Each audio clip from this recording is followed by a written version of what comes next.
Hello students, welcome to our channel. आज का ये हमारा तीसरा वीडियो है कॉलेज एडमिशन को लेकर के। और अगर आप लोग 14 यूनिवर्सिटीज जो कि गुजरात के अंदर है, अगर आप उसमें एडमिशन लेना चाहते हो तो ये पूरी प्रोसेस को आपको फॉलो करना पड़ेगा। और आज के इस वीडियो में मैं आपको दो चीजें बताऊंगा। सबसे पहला कि अगर आप लोग एडमिशन करवाना चाहते हो गुजरात यूनिवर्सिटी या कोई भी तरह की VNSGU है, HNGU या गुजरात की कोई टोटल 14 यूनिवर्सिटीज में एडमिशन करना चाहते हो तो उसकी कौन सी डेट्स रहेगी और कौन सी डेट को आपको क्या परफॉर्म करना होगा, यानी कौन सी एक्टिविटी होने वाली है, उसके बारे में मैं आपको बताने वाला हूं। और आपको यह भी बता दूं कि पूरे YouTube पे हमारी एक ऐसी चैनल है जो आपको ये इंफॉर्मेशन प्रोवाइड कर रही है कि कौन सी डेट को कौन सा स्टेप चालू होने वाला है, कितने राउंड होंगे और उस राउंड में पार्टिसिपेट करने के लिए आपको क्या करना होगा। ठीक है। और दूसरी चीज बताऊंगा कि अगर आप लोग ने अभी तक आगे की प्रोसेस नहीं की है तो वो कैसे करनी है और उसकी कौन सी डेट्स होगी, as well as admission confirm करवाने के लिए। तो सबसे पहले हम लोग बात करें तो यहां पे मैंने जो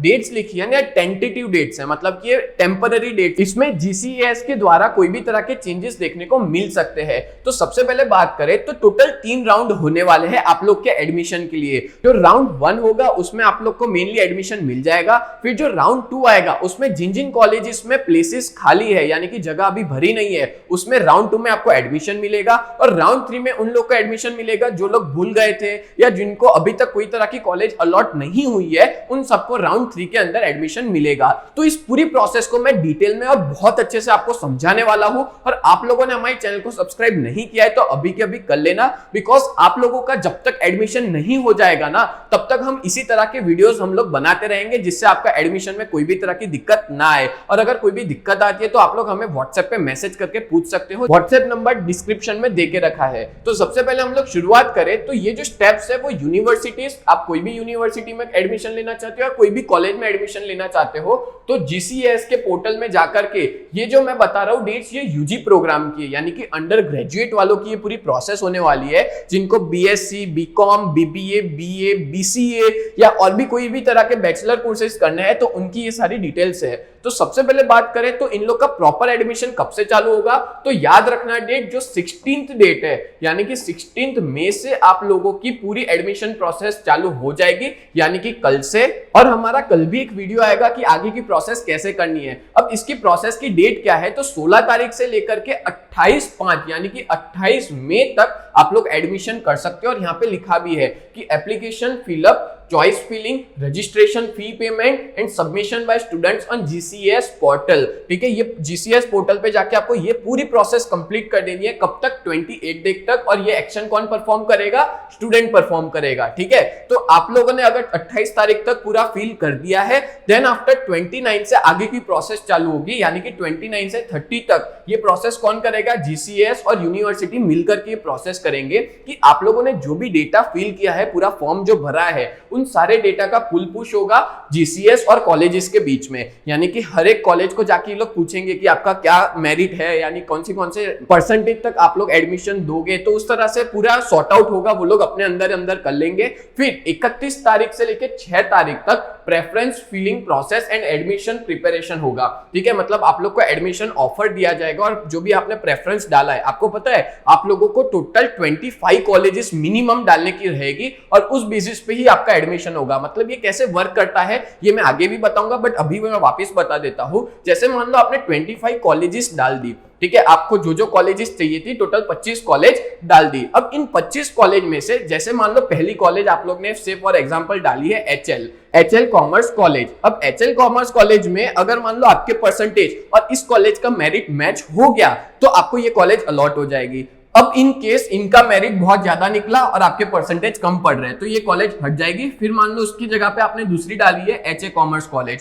तो HA कॉमर्स कॉलेज का भी मेरिट चेक होगा और आपके परसेंटेज चेक होंगे। दोनों का अगर मैच हो रहा है तो इसमें मिलेगा, नहीं होगा तो तीसरे पे। इस तरह से टोटल 25 कॉलेज डालनी होती है इस पूरी प्रोसेस के अंदर। तो यहाँ पे यही चीज बताई है कि एक के बाद एक चेक होगा और इसमें से जो भी, और ये पूरी प्रोसेस करेगा कौन? यूनिवर्सिटीज और स्टूडेंट करेंगे। स्टूडेंट मतलब कैसे कि आप लोग के सामने जो कॉलेज है उसको आपको फिल करना होगा, पूरी चॉइस फिलिंग वगैरह करनी होगी और उस बेसिस पे आपको यहाँ पे एडमिशन आएगा। अब देखो इसमें ना राउंड 1 के अंदर दो चीजें होती है। एक आपके सामने एक टेंटेटिव कॉलेज दिखा देती है, ठीक है, एक टेंटेटिव कॉलेज जो बदल सकती है राउंड 1 में। मतलब हम ऐसा कहेंगे कि राउंड 1 1 से पहले एक और राउंड होता है जिसको हम टेंटेटिव कह सकते हैं। टेंटेटिव मतलब वो फिक्स नहीं होता आपको वही कॉलेज लगेगी। यहाँ पे कॉलेज शो होगी, कौन सी डेट के बीच में, 31 से 6 तारीख के बीच में आपको एक कॉलेज दिखाई जाएगी। जैसे मान लो एचए आपको दिखाई गई, ठीक है। अब मान लो आपको ये कॉलेज नहीं चाहिए तो आप ना यहाँ पे जाके सबमिट करना, वो पूरी वीडियो हम उस पर भी बनाएंगे, ठीक है। वहां पे जाके आपको सबमिट करना होगा और आप बोलोगे कि अगर इसी में चाहिए तो आपको कोई भी प्रोसेस नहीं करनी है, अगर एचए लगी है तो आपको कुछ भी नहीं करना, आपको वैसा का वैसा रखना है। बट अगर मान लो आपको कोई और कॉलेज चाहिए तो वहां पे जाके आपको वापस अपने जो प्रेफरेंस है उसको ऊपर नीचे करना होगा, यानी कि आपने जो 25 कॉलेज डाली है ना उन कॉलेजेस को अप एंड डाउन करना होगा, जिससे आपके कोई और कॉलेज लगने के चांसेस बढ़ जाते हैं। क्लियर होगा? और ये कौन करेगा? यूनिवर्सिटी और कॉलेज वाले करेंगे। देन आफ्टर 7 तारीख से 10 तारीख के बीच में स्टेप 3 होगा, जहां पे प्रोविजनल एडमिशन ऑफर डिस्प्ले होगा और यहाँ पे रिपोर्टिंग करना होगा कोई भी स्टूडेंट को। मान लो कि अगर इसमें ना मेरिट रैंक, मेरिट मार्क्स आते हैं तो यहाँ पे अगर आपको कोई भी तरह की दिक्कत है, मेरिट मार्क्स, मेरिट रैंक में आपको कोई तरह की कॉलेज नहीं अलॉट हुई है, तो यहाँ पे आपको हेल्प सेंटर पे जाके यूनिवर्सिटी में या तो फिर हेल्प सेंटर जो भी लिस्ट जीसीएस ने देके रखी है उन सारे हेल्प सेंटर में जाके आप लोग अपने प्रॉब्लम को सॉल्व आउट कर सकते हो। ग्रीवेंस यानी होता है आपकी कंप्लेन, तो आप अपनी कंप्लेन को सॉर्ट आउट कर सकते हो। देन आफ्टर 11 से 12 तारीख के अंदर आएगा स्टेप 4, यहाँ पे ग्रीवेंस का रिजोल्यूशन हो जाएगा और फाइनली एडमिशन ऑफर का प्रिपरेशन किया जाएगा और यहाँ पे आपको एडमिशन मिल जाएगा जीसीएस पोर्टल के द्वारा और यहाँ पे भी यूनिवर्सिटी पूरा वर्क करती है। और अगर मान लो आपके सामने यहाँ पे ना मतलब 11 तारीख से 12 तारीख के बीच में आपको एक फाइनल कॉलेज दिखा देगी और उस कॉलेज को अगर आपको एडमिशन लेना है तो आपको 13 से 21 तारीख के बीच में आपको जाना पड़ेगा कॉलेज में, उस पर्टिकुलर कॉलेज में, और वहां जाके रिपोर्टिंग करवाना है और वहां पे जाके आपने जो भी डॉक्यूमेंट्स इस वेबसाइट पे अपलोड किए थे जीसीएस की, वो सारे डॉक्यूमेंट्स को वेरिफिकेशन करना होगा और वेरिफिकेशन के बाद उस कॉलेज में आपका एडमिशन हो जाएगा। और यहाँ पे प्रोसेस कौन करेगा? यूनिवर्सिटी और कॉलेज वाले। क्लियर? अब बात करते हैं राउंड 1 हुआ खत्म, ठीक है। राउंड 1 में आपको 2 कॉलेज दिखेगी, एक टेंटेटिव कॉलेज दिखेगी, उसके बाद फाइनली राउंड 1 की कॉलेज दिखेगी। अब क्या होगा? अगर मान लो आपको राउंड 1 की कॉलेज में अभी भी एडमिशन नहीं चाहिए तो आप ना कॉलेज में जाके रिपोर्टिंग मत करना, ठीक है। अब आपको पार्ट लेना होगा राउंड 2 के अंदर। वो भी कैसे लेना है उसके ऊपर भी हमारा वीडियो आएगा फ्यूचर के अंदर। फिर आगे बात करें 22 से 23 तारीख तक वापस डेटा पुल पुश होगा जीसीएस और कॉलेज के बीच में और यूनिवर्सिटी भी इसमें पार्टिसिपेट लेगी। कोई कॉलेज है तो कोई यूनिवर्सिटी भी इसमें पार्टिसिपेट लेगी, डेटा पुल पुश होगा। इसका मतलब क्या होता है कि मान लो कुछ कॉलेजेस में सीट्स खाली है तो उन सारी इंफॉर्मेशन तक ये जीसीएस के पोर्टल तक पहुंचानी पड़ती है कॉलेज वालों को और यूनिवर्सिटी वालों को, इसलिए इसको डेटा पुल पुश कहा जाता है कि कुछ डेटा जीसीएस वाले देते हैं तो कुछ डेटा यूनिवर्सिटी और कॉलेज वाले देते हैं। फिर आगे बात करें तो 24 से 26 तारीख तक आपका होगा स्टेप नंबर 2। अब इस स्टेप के अंदर क्या होगा? आपको वापस जो है आपका एडमिशन दिखाएगा, मतलब एक पर्टिकुलर कॉलेज में वापस आपको एक एडमिशन दिखाएगा और यहाँ पे ये भी दिखाएगा कि रिमेनिंग इनटेक यानी कि कितनी एडमिशन अभी खाली है, कौन सी कॉलेज में खाली है। और यहाँ पे आपको एक और कॉलेज दिखाएगी जहां पे एडमिशन ऑफर किया जाएगा आपको जीसीएस के पोर्टल के द्वारा। अब अगर मान लो आपको इस राउंड में भी पार्टिसिपेट नहीं करना तो आपके लिए राउंड 3 भी है। बट अगर मान लो राउंड 2 में जो कॉलेज आई है उसमें आपको पार्टिसिपेट करना है, मतलब कि आपको कंफर्म करनी है वो कॉलेज, तो 27 से 29 तारीख तक आपको उस कॉलेज में जाके रिपोर्टिंग करवाना है और आपको अपना जो डॉक्यूमेंट्स है उसको वेरीफाई करवाना होगा, ठीक है। तो राउंड 2 तक ये पूरी प्रोसेस होने वाली है। अब कुछ ऐसे बच्चे जिनको राउंड 2 तक कोई कॉलेज नहीं लगी, या तो फिर क्योंकि बहुत से बच्चे होते हैं जिनके मार्क्स बहुत ज्यादा कम है, परसेंटेज कम है, तो ऐसा भी होता है कि 25 में से एक भी कॉलेज ना लगे, ठीक है। तो जिनको कॉलेज नहीं लगी है, या तो आपको एडमिशन अभी तक नहीं मिला है, या तो ऐसे लोग जिन्होंने आगे एडमिशन किया ही नहीं था, अटक गया था, या तो आपने ध्यान नहीं दिया दैट्स व्हाई आपका एडमिशन आगे नहीं हुआ, या तो फिर आपको कोई भी तरह की दूसरी कॉलेज चाहिए, ठीक है, तो आपको राउंड 3 में पार्टिसिपेट करना होगा। तो ये राउंड 3 की डेट्स आएगी जिसमें 1 तारीख से लेकर के 2 तारीख तक आपका डेटा पुल पुश होगा जीसीएस और कॉलेज के द्वारा, और यहाँ पे एक्टिविटी कौन परफॉर्म करेगा? जीसीएस और यूनिवर्सिटी। अब 3 तारीख से लेकर 4 तारीख के बीच में स्टेप 2 चालू होगा, यानी कि जो रिमेनिंग इनटेक डिक्लेरेशन है कि कितने बच्चों का अभी भी एडमिशन बाकी है, या तो फिर हम ऐसा कहेंगे कि कौन सी कॉलेज में अभी भी जगह खाली है जहां पे एडमिशन हो सकता है, तो वो यूनिवर्सिटी और कॉलेज मिलकर के पूरी प्रोसेस को करेंगे। तो यहाँ पे अगर मान लो जो बच्चों ने अभी तक रजिस्ट्रेशन नहीं कराया, कुछ भी रह गया है, तो वो इन राउंड 3 में पार्ट लेकर के अपनी पूरी प्रोसेस कंप्लीट कर सकते हैं। बट आपको एक चीज बताओ, ये राउंड के अंदर ना कॉलेजेस लगने के चांसेस कम होते चले जाते हैं क्योंकि ऑलरेडी सारी कॉलेज भर चुकी होती है इस वजह से। फिर बात करें 5-7 से 7-7 यानी कि 5 जुलाई से 7 जुलाई के बीच में आपका जो कॉलेज चेंज है बाय स्टूडेंट वो already not taken admission anywhere, यानी कि वो बच्चे जिन्होंने अभी तक एडमिशन नहीं लिया वो अपनी कॉलेज चॉइस डाल सकते हैं, ठीक है। फिर ऑलरेडी रजिस्टर्ड ऑन जीसीएस, मतलब जिसने ऑलरेडी रजिस्टर्ड कर रखा था बट अभी तक कोई कॉलेज नहीं लगी, उनको इन डेट्स के बीच में अपना एडमिशन कंफर्म करवाना, ये पूरी प्रोसेस कौन करेगा?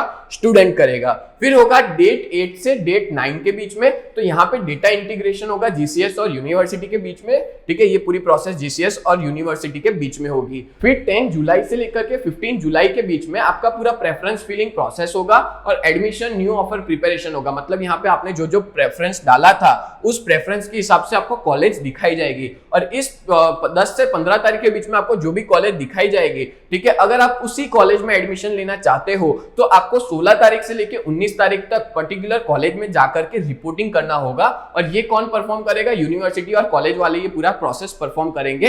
बट यहाँ पे कौन परफॉर्म करेगा? यहाँ पे स्टूडेंट और यूनिवर्सिटी के बीच में पूरी एक्टिविटी होगी। तो कहने का मतलब आखिरी में लास्ट 3 ही राउंड होंगे, ठीक है। 3 राउंड के अंदर आपका एडमिशन हो गया तो हो गया, बाद में फिर नहीं हो पाएगा। तो ये सारी डेट्स ना आप लोग बड़े ध्यान से याद रखना, ठीक है। और इसके बाद एक के बाद एक वीडियो हमारे आते जाएंगे इन सारे डेट्स को लेकर के। जैसे जैसे नेक्स्ट प्रोसेस आगे बढ़ेगी ना वैसे वैसे हमारे यूट्यूब चैनल पे आपको हर एक वीडियो आपको मिलते जाएंगे, जिससे आपको एडमिशन में कोई भी तरह की दिक्कत ना हो, ठीक है। तो एक ये मैंने इंफॉर्मेशन बता दी। दूसरी इंफॉर्मेशन आपको बता देता हूं, जैसे मान लो आप लोग एडमिशन लेना चाहते हो यूजी, पीजी और पीएचडी के अंदर, तो उन लोगों को क्या क्या चीजें ध्यान में रखनी है और आप लोगों को भी क्या ध्यान में रखना है वो देख लेना कि ये जो जीसीएस पोर्टल है वो लॉन्च किया है education department government of Gujarat ने, ठीक है, जहां पे टोटल 14 यूनिवर्सिटीज और जो भी कॉलेजेस और इंस्टीट्यूशन मिल करके इस पूरी प्रोसेस को कर रहे हैं। यानी कि एक ही पोर्टल पे अलग अलग यूनिवर्सिटीज के सारे एडमिशन यहीं से होंगे, ठीक है। दूसरी चीज, अगर मान लो आप लोग arts, commerce, science, education, law, rural studies, physical education, B Ed, PhD programmes करना चाहते हो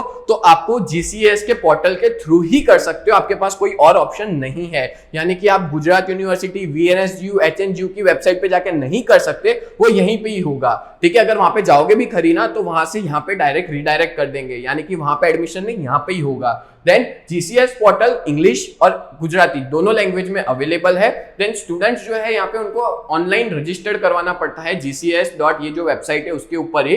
देन आफ्टर स्टूडेंट्स को अपना मोबाइल नंबर और ईमेल आईडी सही डालना है, वो उनकी प्राइमरी इंफॉर्मेशन है। और इसी ईमेल आईडी और मोबाइल नंबर पे आपको यूजर नेम और पासवर्ड आएगा जो आपको उस ईमेल आईडी और मोबाइल नंबर पे दिया जाएगा, ठीक है। तो सही बताना जिससे आपका आईडी पासवर्ड सेफ रहे।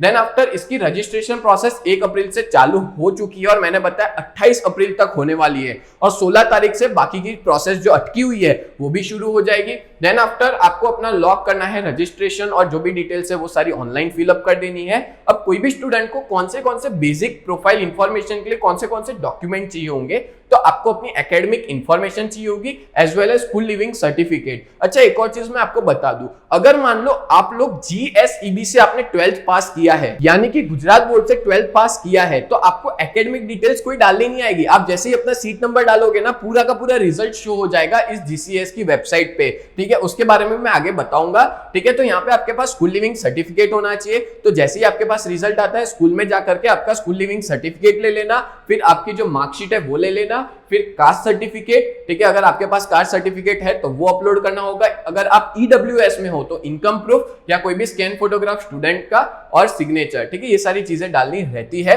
एक और चीज बहुत ध्यान से सुनना कि कोई भी स्टूडेंट अगर इस पे रजिस्ट्रेशन करवाना चाहता है तो उसकी 300 रुपीज फीस लगेगी, ठीक है, जीसीएस के पोर्टल के अंदर, और ये आपको फीस ऑनलाइन पे करनी रहेगी। क्लियर?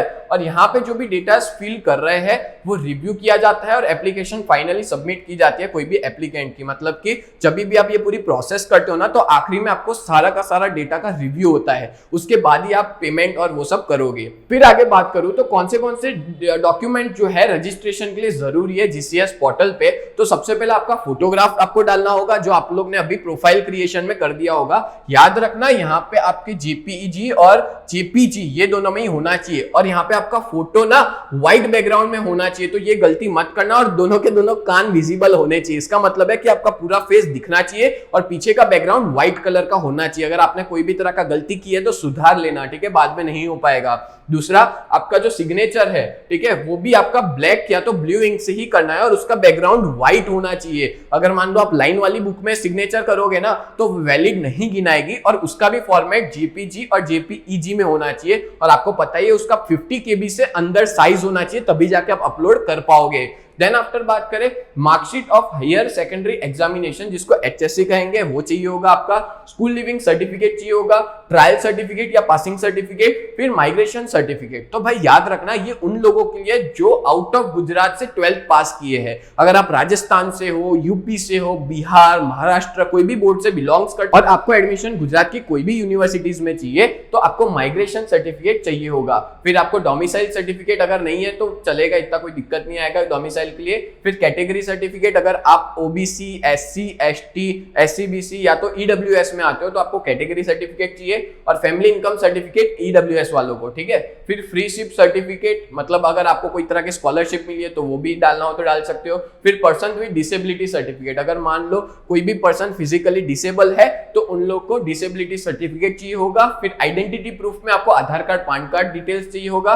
फिर 10th स्टैंडर्ड की मार्कशीट फॉर एज प्रूफ और अंडर ग्रेजुएशन कोर्स सर्टिफिकेट और मार्कशीट। अगर मान लो आप पीजी कर रहे हो तो अंडर ग्रेजुएट सर्टिफिकेट्स और मार्कशीट डालनी रहेगी। तो इस तरह से आपको अलग अलग इंफॉर्मेशन मैंने बता दी। तो उम्मीद करता हूं ये पूरा वीडियो आपको बहुत अच्छे से हेल्पफुल हुआ होगा। और एक और चीज मैं आपको बता दूं कि डिस्क्रिप्शन में ना एक ग्रुप की लिंक देके रखी है। हमने ना एक व्हाट्सएप पे ग्रुप बनाया है कि कोई भी स्टूडेंट अगर एडमिशन लेना चाहता है तो उस ग्रुप के अंदर हम लोग हर एक तरह की डिटेल आपको सेंड करेंगे। तो फ्यूचर में जाके आपको कोई भी तरह की दिक्कत ना आए, तो उस ग्रुप में आप लोग जरूर ज्वाइन हो जाना। और आपको ये भी बता दूं कि हमारा बीकॉम और बीबीए के हमारे ऑनलाइन क्लास चलते हैं हमारी ऐप पे, तो उस ऐप को भी आप लोग डाउनलोड कर सकते हो जिसका नाम है UGT, ठीक है। तो दोस्तों उम्मीद करता हूं ये पूरा वीडियो आपको बहुत हेल्पफुल रहा होगा। ऐसे ही वीडियोस देखने के लिए आप लोग हमारे चैनल को सब्सक्राइब करें। तो मिलते हैं नेक्स्ट वीडियो में, तब तक के लिए bye and thank you so much.